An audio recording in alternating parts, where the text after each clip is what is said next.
우리는 다 사명자예요. 사명 끝나는 날 하나님이 데려가실 겁니다. 본문은 AD 29년에 초막절을 전후로 하여 갈릴리와 특히 예루살렘에서 있었던 사건을 보도하는 제7장, 8장 기사의 전반부인 제7장의 5째 단락입니다. 여기서는 예수께 대한 예루살렘 사람들의 배척과 유대 당국자들의 체포 시도에 대해서 보도하고 있는 25절로 36절에 이어서 예수님의 생수의 강에 관한 선포와 초청 및 예수님의 신분에 대한 유대인들 간의 쟁론에 대해 보도하고 있습니다. 이러한 본문을 보면 예수님께서는 초막절의 마지막 날에 무리들을 향해 당신께서 생수의 근원이신 것을 선포하시고 초청하는 설교를 하셨습니다. 37절, 38절. 이는 유대인들의 초막절 의식을 배경으로 한 것이었습니다. 유대인들은 초막절 절기 동안 매일 실로암 연못에서 물을 길어다가 제단의 서편에 붓는 의식을 거행했습니다. 이는 이스라엘 백성들이 광야 생활을 할 때 하나님께서 반석에서 물을 내신 일, 출애굽기 17장 6절 7절에 나옵니다. 그걸 기념하기 위한 것이었습니다. 그런데 성경은 그 반석이 바로 예수 그리스도라고 증거하고 있습니다. 고린도전서 10장 4절 볼까요? 고린도전서 10장 4절. 제가 갖고 있는 성경 274페이지입니다. 다 같은 신령한 음료를 마셨으니 이는 그들을 따르는 신령한 반석으로부터 마셨음에 그 반석은 곧 그리스도시라. 그리스도시다. 예수님이에요. 이에 예수께서는 유대인들의 초막절 풍습을 배경으로 해서 그리고 광야의 반석의 실체로서 당신 자신이 영원한 생수의 근원이심을 선포하시고 아울러 그러한 당신께 나아오도록 무리들을 초청하신 것입니다.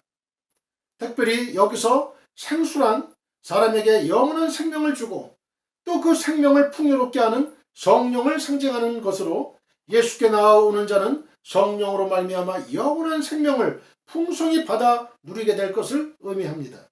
한편 이러한 예수님의 선포와 초청에 대한 무리들의 반응은 두 갈래로 나뉘었습니다. 즉 한편은 예수님을 신명기 18장 15절에 예언된 그 선지자 모세와 엘리야 또는 직접적으로 그리스도라고 한 반면에 다른 한편은 예수께서 갈릴리 출신이라는 이유로 다윗의 자손으로 오시는 그리스도가 될 수 없다고 하며 배척한 것입니다. 이렇게 하여 무리들 사이에서는 예수의 신분으로 인해서 다시 한번 쟁론이 일어나게 되었습니다. 이러한 본문을 통해 우리가 얻을 수 있는 영적 교훈에는 어떠한 것들이 있는지 함께 살펴보도록 하겠습니다. 영적 갈증을 해소하려면 예수님께로 나아가야 합니다. 37절을 보면 예수님께서는 초막절 마지막 날이 되자 서서 크게 외치셨습니다.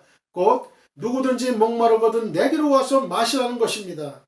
여기서 목마름은 육체의 목마름과 다른 차원의 목마름입니다. 예수께서 명절을 맞아 예루살렘으로 모여든 수많은 군중들을 향해서 이 말씀을 외치신 것은 바로 그들의 내면에 있는 영적인 목마름을 보셨고 또 사람들로 하여금 그들 내면의 목마름을 인식하게끔 하시기 위함이었습니다.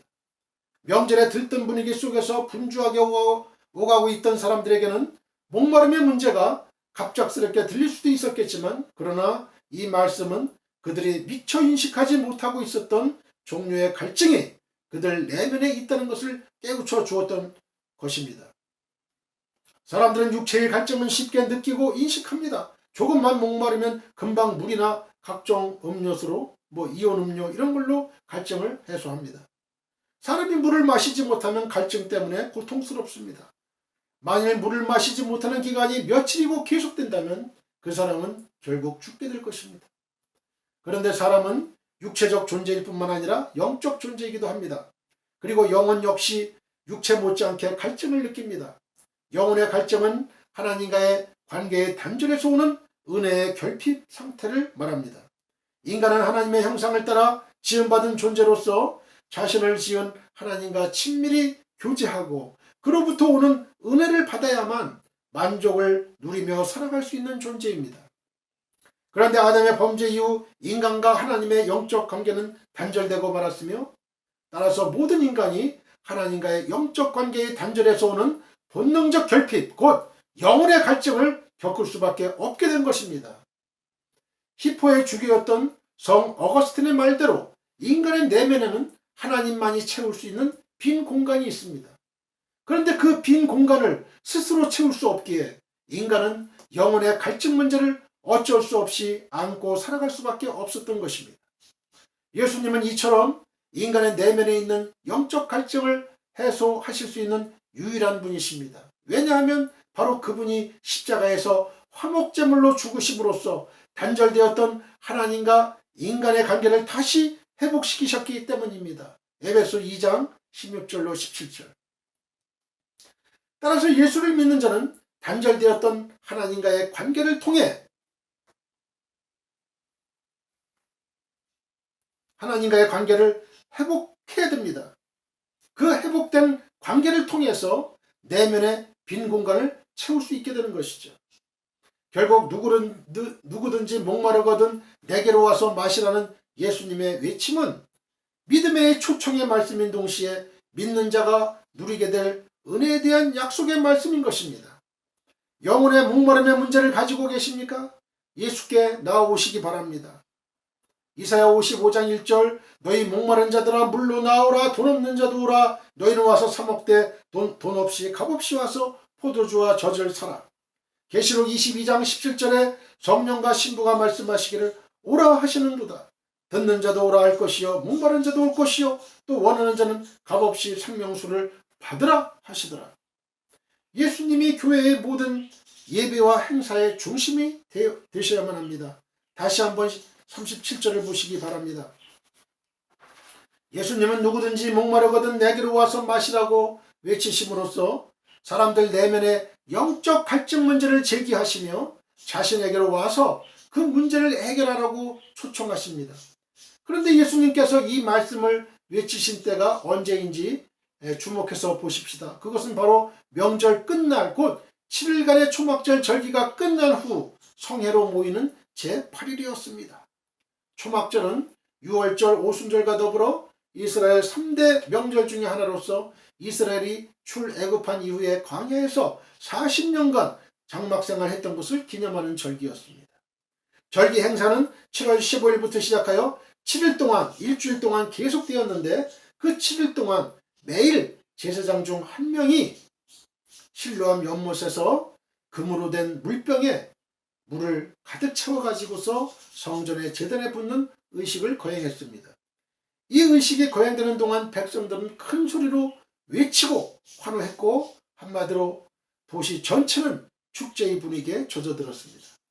이러한 의식은 곧 이스라엘 사람들에게 옛날 광야 시절에 하나님께서 반석을 통해 물을 주신 사건, 출애굽기 17장 6절을 상기시켜 주었고 한편으로 메시아 시대에 누리게 될 영적 축복을 기대케 하는 기능을 하기도 하였습니다.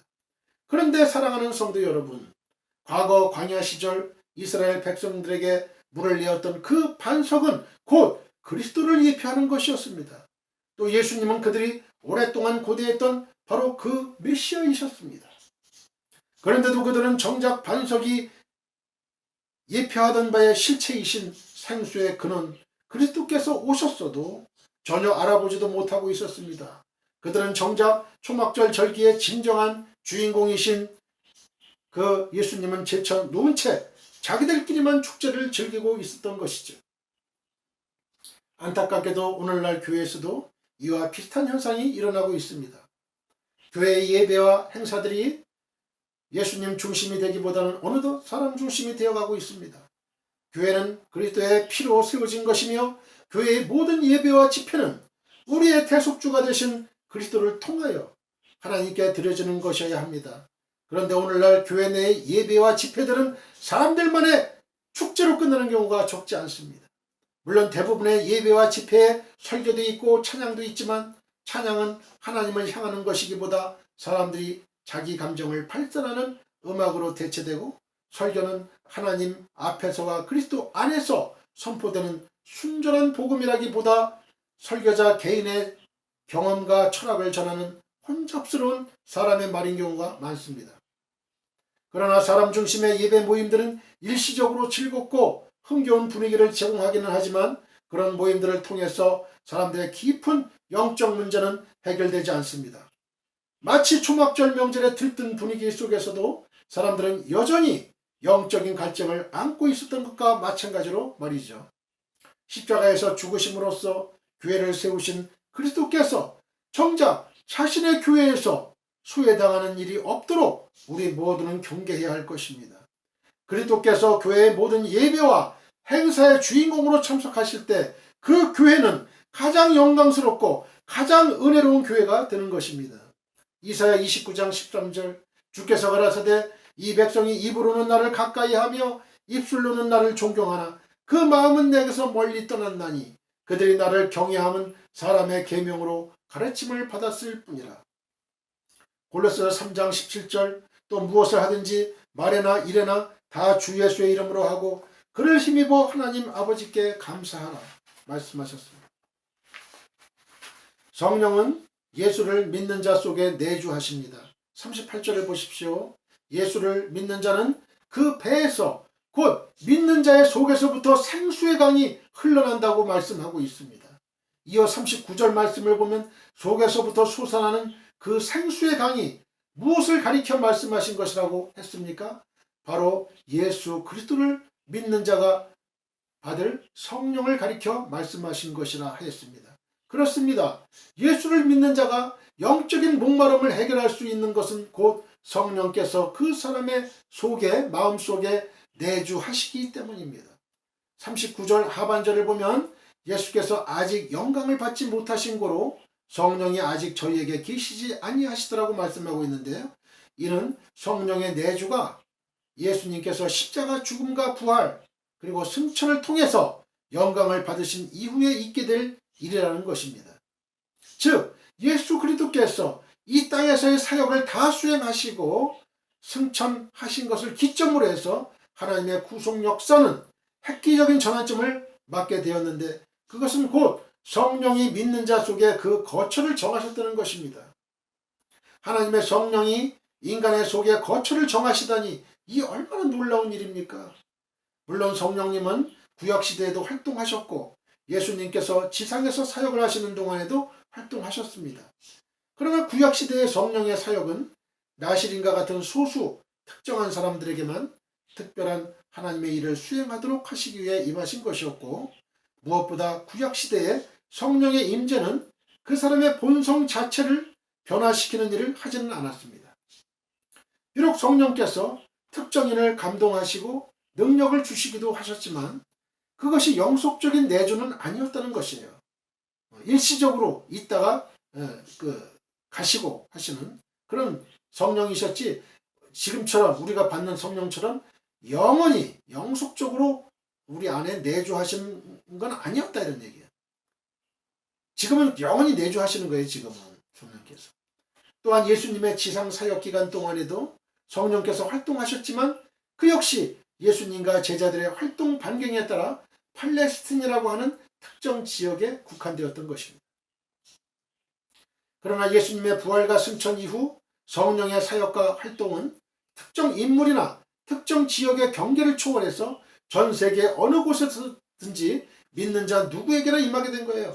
세상 어디나 미국이나 영국이나 어디나 아프리카나 또 어느 특정 인물이 아니고 모든 사람들 믿는 자 누구에게나 임하게 되는 거예요. 그래서 예수님이 내가 가는 것이 내가 부활해서 승천해서 아버지께로 가는 것이 너희에게 유익이다 이런 말씀하신 거예요. 왜냐? 그때 예수님은 육체로 계셨기 때문에 시공의 제한을 받으셨거든요. 그러나 예수님이 가시면 성령을 보내주시겠다. 그러면 모든 사람에게 다 임하는 거예요. 전 세계 어느 사람이나 믿는 자에게는 누구나 임하게 되는 거예요. 무엇보다 예수님의 부활과 승천 이후부터는 성령께서 믿는 자에게 일시적으로 또 특정 사역을 수행하기 위해서만 임하시는 것이 아니라 내주하신다. 영원히 내주하신다. 그 성령께서 믿는 자 속에서 믿는 자와 함께 거하시는 것이 이 얼마나 놀라운 일이에요.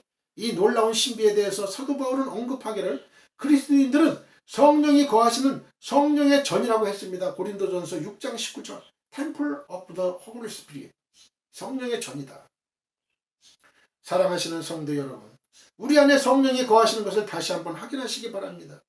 혹 성령의 내주를 확신하지 못하시는 분은 믿는 자에게 성령을 주시겠다고 하신 주님의 약속에 근거해서 누가복음 11장 9절로 13절 믿음을 고백하고 성령을 구하시기 바랍니다. 또한 성령의 내주를 확신하시는 분은 하나님의 성령이 내 안에 거하고 계신다는 엄청난 사실에 진정으로 감격하고 감사하시기 바랍니다. 그리고 예수를 믿는 믿음 안에서 내 안에 계신 성령의 인도하심에 민감하게 반응하고 순종하는 삶을 살아가시기를 간절히 바랍니다. 요한복음 14장 16절 내가 아버지께 구하겠으니 그가 또 다른 보혜사를 너희에게 주사 영원토록, 그렇죠? 일시적이 아니에요. 영원토록 이터니티 영원토록 너희와 함께 있게 하시리니. 고린도전서 3장 16절 너희가 하나님의 성전인 것과 하나님의 성령이 너희 안에 거하시는 것을 알지 못하느뇨. 에베소서 2장 22절 너희도 성령 안에서 하나님의 거하실 처소가 되기 위하여 예수 안에서 함께 지어져 가느니라. 성령은 인간의 영적 갈증을 근원에서부터 말끔히 해소해 주십니다. 다시 한번 38절을 보시기 바랍니다. 예수님께서 자신을 믿는 자는 성경의 이름과 같이 그 배에서 생수의 강이 흘러나리라고 말씀하십니다. 예수님은 명절 끝날에 모인 무리들을 향해 자신을 믿는 자에게 특별한 일이 생길 것에 대해 말씀하시는데 그것은 곧 그 사람의 배, 곧 속에서부터 생수의 강이 흘러넘치게 되라는 거예요. 생수의 강. 사람의 영적 갈증은 외부적인 조건이 좋아진다고 해서 해결되지 않습니다. 육신의 목이 마를 경우에는 물을 마시면 갈증이 해소돼요. 정신적으로 스트레스가 쌓이면 오락이나 휴식으로 해소될 수 있습니다. 그러나 아무리 물을 많이 마시고 아무리 많이 오락을 즐기고 휴식해도 또 많은 돈이 있어 갖고 싶은 것을 모두 다 소유한다 할지라도 채워지지 않는 것이 있는데 그것은 바로 인간의 영적 갈증입니다. 영적 존재로 지음받은 인간의 영적 갈증은 영적인 것으로만 해결할 수 있기에 물질적인 그 어떤 것도 영적 갈증을 해소하는 데는 아무런 도움이 되지 못합니다. 어리석은 사람들은 하나님이 아닌 다른 우상들을 섬김으로써 이 문제를 해결해 보려고 하지요. 그러나 실상 우상을 섬길수록 영적인 갈증은 없어지기는커녕 더욱 심해지기만 할 뿐이에요. 하나님께서는 일찍이 예레미야 선지자의 입을 통해 인간의 영적 갈증의 원인에 대해 다음과 같이 선언하신 바 있습니다. 예레미야 2장 13절 내 백성이 두 가지 악을 행하였나니 곧 생수의 근원되는 나를 버린 것과 하나님을 버린 것과 생수의 근원되는 스스로 웅덩이를 판 것인데 그것은 물을 저축지 못할 터진 웅덩이다. 터지는 웅덩이는 물을 모을 목적으로 웅덩이를 파는데 그 웅덩이가 터졌다 이거야. 아무리 물을 부어도 모아지지가 않는 거야. 모아지지가 않는 거야. 헛수고다 이거 헛수고다. 하나님을 떠난 인간은 헛된 인생 살 수밖에 없는 거예요. 그렇습니다. 인간이 영적 갈증을 느끼는 이유는 첫째로 생수의 근원 대신 하나님을 버린 것이고 둘째로 스스로 갈증을 해결해 보고자 웅덩이를 판 것이에요. 그런데 그 웅덩이는 물을 저축해 둘 수 없는 밑이 빠진 독이에요. 아무리 다른 것으로 채우려고 해봐도 끊임없이 삼키기만 할 뿐 늘 공허한 상태로 있는 것입니다. 그런데 이제껏 어느 무엇으로도 해결할 수 없었던 인간의 영적 갈증을 성령께서 내주하사 해결해 주시는 것입니다. 인간의 영적 갈증을 해소하기 위한 성령의 사역은 외부에서 물을 붓는 것과 같은 일시적인 것이 아니에요. 바로 영적 갈증의 근원을 찾아가 그 뿌리를 찾아가는 거예요. 영적 갈증이 왜 있느냐 그 뿌리를 찾아가서 그곳에 내주하시는 거예요. 아니, 성령님께서 생명수의 강물을 흘러내리시는 거예요. 그래서 영적 갈증이 일어나지 않게끔 아예 성령께서 아예 오시는 거예요. 내 안에.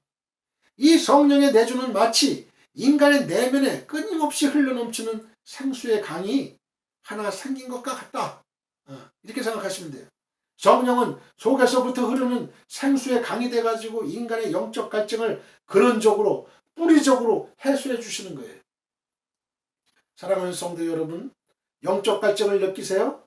그렇다면 세상의 것으로 그 갈증을 해소하려 하지 마세요. 그러한 시도는 마치 터진 웅덩이에 물을 붓는 것과 같은 공허한 행위일 뿐입니다. 예수를 믿고 성령을 마음속에 모시기 바랍니다. 세상에 복잡하고 어지러운 것으로 채워져 있던 그 내 마음을 비우고 그 자리에 성령을 모시기 바랍니다. 그러면 성령께서 생수의 강처럼 우리 안에 역사하셔서 목마른 우리의 심령을 적셔주시며 풍성한 생명력을 공급해 주실 것입니다. 느헤미야 9장 20절 또 주의 선한 신을 주사 저희를 가르치시며 주의 선한 신이 뭐예요? 성령이죠.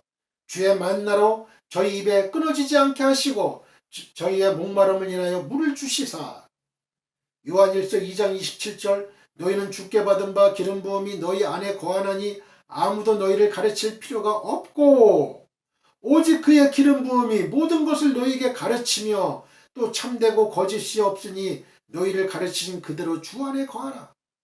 성령님 말씀하시는 거잖아요. 요한계시록 22장 17절 성령과 신부가 말씀하시기를 오라 하시는도다 듣는 자도 오라 할 것이요 목마른 자도 올 것이요 또 원하는 자는 값없이 생명수를 받으라 하시더라. 원하는 자야. 원하는 자. 성령의 은혜를 누리려면 계속적이고도 전인격적인 믿음의 삶을 살아야 돼요. 성령의 은혜를 누리려면 계속적이어야 돼. 계속적이어야 돼. 단회적이고 이례적인 건 안 돼요. 계속적이어야 돼요. 밥을 하루에 한 끼만 먹습니까? 계속 먹잖아요. 오늘도 먹고 내일도 먹고 그래야 힘을 쓰잖아요. 마찬가지예요. 마찬가지. 37절 38절을 다시 보시기 바랍니다. 예수께서는 누구든지 목마르거든 내게로 와서 마시라고 하셨고 또한 나를 믿는 자는 성경의 이름과 같이 그 배에서 생수의 강이 흘러나리라고 하셨습니다.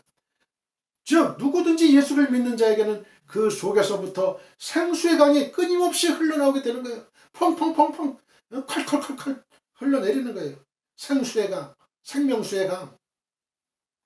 그런데 예수를 믿는 자에게 생수의 강이 흘러난다는 이 말씀은 많은 그리스도인들의 실제적인 신앙생활의 경험에 비추어 볼 때 약간 고개가 갸웃거려지는 게 사실이에요. 물론 예수를 믿을 때 전에 알지 못했던 진정한 만족과 기쁨을 맛보고 누리게 됩니다. 예수를 알기 이전의 삶과 예수를 알고 나서의 삶에는 근본적인 차이가 있다는 것은 명백해요. 그러나 실제적으로 그리스도인들이 속에서부터 생수의 강이 흘러나오는 계속적인 체험 가운데 사는가 하는 게 문제예요. 그렇습니까? 현실적으로? 그런 사람들이 있지만 소수예요. 극소수예요. 대부분의 사람들은 그 체험 가운데 살지 못해요. 상당수의 그리스도인들은요. 예수를 믿으면서도 여전히 영적 갈증을 느끼며 살아갑니다. 예수를 믿고 감격과 눈물의 체험을 안 한 건 아니지만 그 감격은 마치 아득한 옛사랑의 추억처럼 가물거리는 경우가 많아요. 그래서 믿는 자에게는 속에서부터 생수의 강이 흘러난다는 주님의 말씀이 어쩐지 현실감이 좀 부족한 것처럼 느껴지기도 하는 거예요. 믿는 자에게 생수의 강이 흐르리라는 주님의 약속과 실제적으로 생수의 강이 흐르는 것을 누리지 못하는 믿는 자들의 삶의 계리를 어떻게 설명해야 할까요? 그거의 해답은 바로 주님의 말씀 중에 마시라와 믿는 자는 그 시제와 관련되어 있습니다. 여기서 마시라와 믿는다는 단어는요. 원어로 보면은 현재형이에요. 현재형. 마시라, 믿는다. 현재형. 마시라는 단순 현재형. 그리고 믿는다는 현재 분사형으로 기록되어 있어요. 현재 분사형. 그러니까 시제는 현재형이죠. 현재는. 그런데 이 헬라어에서는요. 현재형은 이례적으로 그치는 게 아니에요. 이례적으로 그치는 게 아니에요. 현재형은. 반복과 계속의 상태를 나타내는 시제예요. 반복적으로. 계속해서. 반복적으로. 계속해서. 이런 시제예요. 이게. 그러니까 마시되 한 번 마시는 게 아니라 반복해서 계속해서 마시는 것이에요.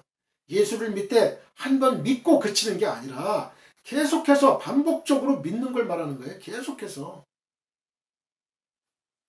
결국 여기서 말씀하는 바 생수의 강이 속에서부터 계속하여 흐르는 것을 체험할 수 있는 믿음은 예수를 처음 구주로 믿고 이례적으로 신앙 고백을 드리는 걸 의미하는 게 아니고, 예수를 구주로 믿고 신앙 고백을 한 이후에도 계속적이고도 전인격적으로 예수님을 믿고 의지하는 상태의 믿음을 말하는 거예요.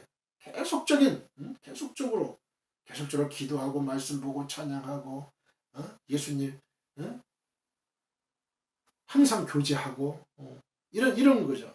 많은 그리스도인들이 예수를 믿으면서도 생수의 강이 속에서 넘쳐나는 것을 계속해서 체험하지 못해요. 그 이유는 바로 예수께 대한 우리의 신앙이 그만큼 지속적이지 못하다는 데 그 이유가 있는 거예요. 이례적이에요. 단회성이에요. 지속적이어야 돼요. 반복적이어야 돼요. 주님께 대한 우리의 믿음이 차가운 신앙 고백으로만 그쳐서는 안 됩니다. 처음 믿었을 때 그 감격과 사랑으로 매일의 삶에서 지속적으로 예수님은 나의 주요 그리스도라고 하는 전인격적이고도 뜨거운 신앙 고백을 드리는 삶을 사는 자만이 속에서부터 생수의 강이 흘러 넘쳐나는 것을 자신의 삶 속에서 체험할 수 있는 거예요. 사랑하는 성도 여러분, 우리는 지속적인 성령의 은혜를 절실히 필요로 하는 자들입니다. 성령의 은혜를 지속적으로 누리지 못한다면 우리는 단 하루라도 신앙을 지탱하기가 힘듭니다. 우리가 성령의 은혜를 공급하지 않고 하루하루를 사는 것은 마치 사막에서 물 없이 하루하루를 지탱하는 것과도 같습니다. 진정 저와 여러분은 주님의 말씀처럼 생수의 강이 속에서 넘쳐나는 것을 매일의 삶 속에서 체험하는 자들이 되기를 축원합니다. 그러기 위해서는 우리가 매일의 삶에서 주님께 전인격적으로 신앙을 고백할 뿐 아니라 전체의 삶을 맡기고 지속적으로 계속적으로 믿음의 삶을 살아가야 되는 거예요. 우리 연약함을 도우시는 주의 성령께서 그런 믿음의 삶으로 우리를 인도해 주시기를 간절히 기원합니다. 누가복음 9장 23절, 또 무리에게 이르시되 아무든지 나를 따라오려거든 자기를 부인하고 날마다 제 십자가를 지고 나를 좇을 것이냐. 여기서 날마다라는 말이 있어요. 날마다. 자기 십자가를 하루만 지는 게 아니에요. 날마다 자기 십자가를 지고 나를 좇아라. 나를 따라라. 이런 얘기예요. 빌립보서 2장 12절에 그러므로 나의 사랑하는 자들아, 너희가 나 있을 때뿐 아니라 더욱 지금 나 없을 때에도 항상 복종하여 두렵고 떨림으로 너희 구원을 이루라. 너희 구원을 이루라는 얘기예요. 이루라. 사도 바울도 이랬는데 심지어 두렵고 떨림으로, 두렵고 떨려야 돼요. 두렵고 떨려. 우리의 구원을 이루라는 얘기예요. 잘못된 선입견이 신앙의 성장을 막습니다. 40절로 43절을 보면 초막절에 행하신 예수님의 설교를 들은 무리들의 예수께 대한 다양한 반응이 나타나고 있습니다. 어떤 이들은 예수님을 신명기 18장 15절로 18절에 예언된 그 선지자로 보았습니다. 또 어떤 이들은 예수님을 직접적으로 그리스도라고 했습니다. 물론 이들은 예수를 그리스도라고 보았다고 해도 다분히 정치적 의미의 그리스도라고 보았겠지만, 적어도 이들은 예수님의 설교를 통해서 예수님을 모세와 같은 위대한 선지자이거나 그리스도일 것이라고 인정할 만큼 큰 감동을 받았던 것을 알 수 있습니다. 그런데 전혀 다른 반응을 보이고 있는 또 한 부류가 있었습니다. 그 중에 어떤 이들은 그리스도가 어찌 갈릴리에서 나오겠느냐 하고 예수를 배척했습니다. 아까 전에 제가 얘기했죠. 갈릴리는 무시했고 천대했어요. 사람들이. 갈릴리에서 무슨 그리스도가 나오겠느냐.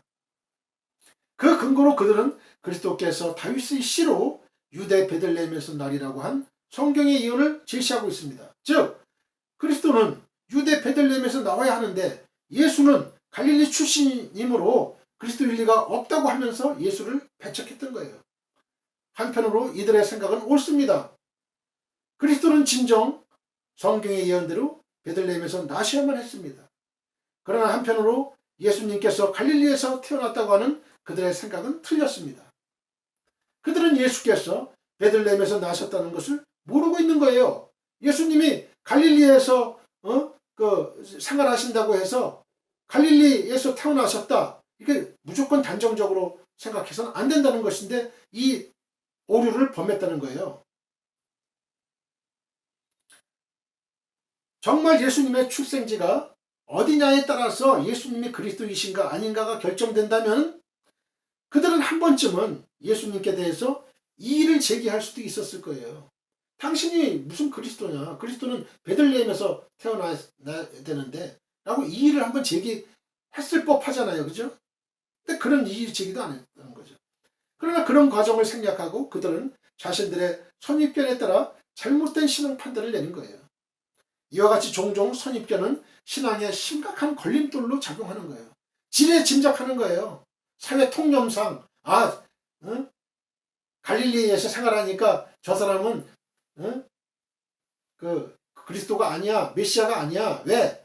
갈릴리에서 생활하니까 출생지가 어딘지도 모르는 거예요. 출생지가 물어봐야 되잖아요. 베들레헴이다.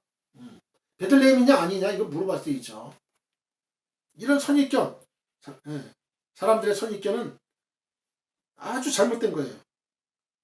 이와 같이 종종 선입견은 신앙에 심각한 걸림돌로 작용을 합니다. 사람들은 어떤 형식으로든 자기 자신만의 선입견이 어느 정도 형성되어 있기 마련이고 그 선입견은 어떤 일에 대해 판단을 내릴 때 중요한 작용을 합니다. 이는 성도들에게 있어서도 그리고 신앙의 영역에 있어서도 예외가 아닙니다. 그런데 문제는 바로 그 선입견 때문에 신앙의 성장이 막힐 때가 있다는 것입니다. 신앙은 이런 것이다 라고 하는 선입견이 분명한 사람은 자신이 생각하는 것과 다른 신앙 행태를 보이는 사람을 이해하려고 하지 않습니다. 한 가지 예를 들어보면요. 침묵 기도만이 옳다고 생각하는 사람은요.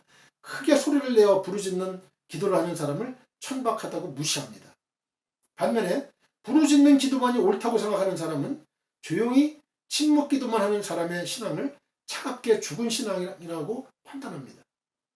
기도는 하나님의 은혜에 따라 침묵으로도 할 수 있고 크게 부르짖어 할 수도 있는 것이에요. 그런데 기도에 대한 선입견을 가지고 있을 때 이렇게도 저렇게도 역사하실 수 있는 하나님의 역사 방법을 판단하고 제한할 수밖에 없는 거예요. 하나님을 내 머리로만 예단하는 거죠. 예단하는 거예요. 재단하는 거죠. 하나님은 이러하셔야 돼. 사랑하는 성도 여러분, 따라서 우리는 할 수 있는 대로 자기 나름대로 형성된 선입견을 버려야 합니다. 특별히 우리는 신앙의 영역에서 좀 더 넓은 마음을 가져야겠습니다. 때로는 정확하고도 타협 없는 판단을 내려야 할 때도 있겠지만 어떤 경우에 있어서도 선입견에 근거해서 판단을 내리는 일은 없어야 할 것입니다. 진리의 말씀이 말씀하시면 나의 생각은 언제든지 고칠 수 있다는 겸손하여 열려진 마음을 가진 성도님들이 다 되시기를 축원드립니다. 마태복음 3장 9절 그러므로 회개에 합당한 열매를 맺고 속으로 아브라함이 우리 조상이라고 생각지 말라. 내가 너희에게 이르노니 하나님이 능히 이 돌들로도 아브라함의 자손이 되게 하시리라. 요한복음 1장 46절 나다나엘이 가로되 나사렛에서 무슨 선한 것이 날 수 있느냐. 빌립이 가로되 와 보라 하니라. 사랑하는 성도 여러분,